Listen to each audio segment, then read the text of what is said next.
One of the biggest races on the primary ballot is for Miami-Dade Sheriff. County voters are electing a sheriff for the first time in 6 decades, and that makes the sheriff election a partisan race, too. Local 10's Glenna Milberg is joining us live at an early voting location in Westchester to break it all down. Glenna.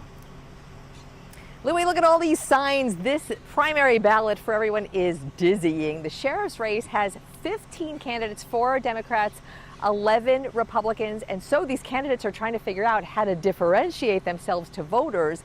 Voters are trying to figure out why the top cop of the county should be a partisan race. Voters bombarded by campaigns, and in the race for Miami-Dade Sheriff, a candidate deluge. 4 on the Democratic primary ballot in alphabetical order, 11 on the Republicans. They have to work for all of us, whether you're Democratic or Republican. The change to elected sheriff means partisan politics is now injected into the race for who leads public safety.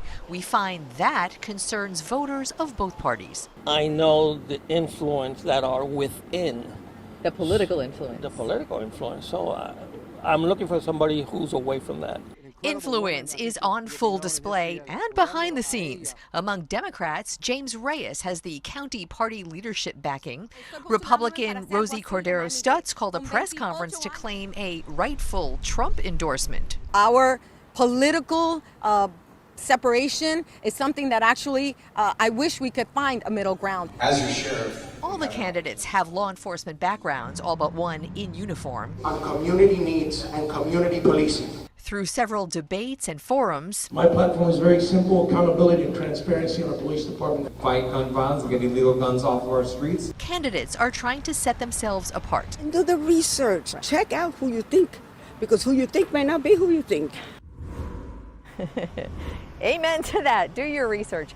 So until this year, Miami-Dade Sheriff, you may know, was appointed by the mayor, hired by the mayor. That changed. Miami-Dade was the only county in the state that didn't have an elective sheriff. That changed with a constitutional amendment 6 years ago for this year.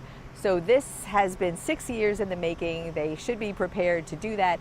The winner of the Democratic side, the winner of the Republican side are the 2 opponents that go through to the November election where everybody votes. I'm Glenna Milberg, live in Westchester today, Local 10 News.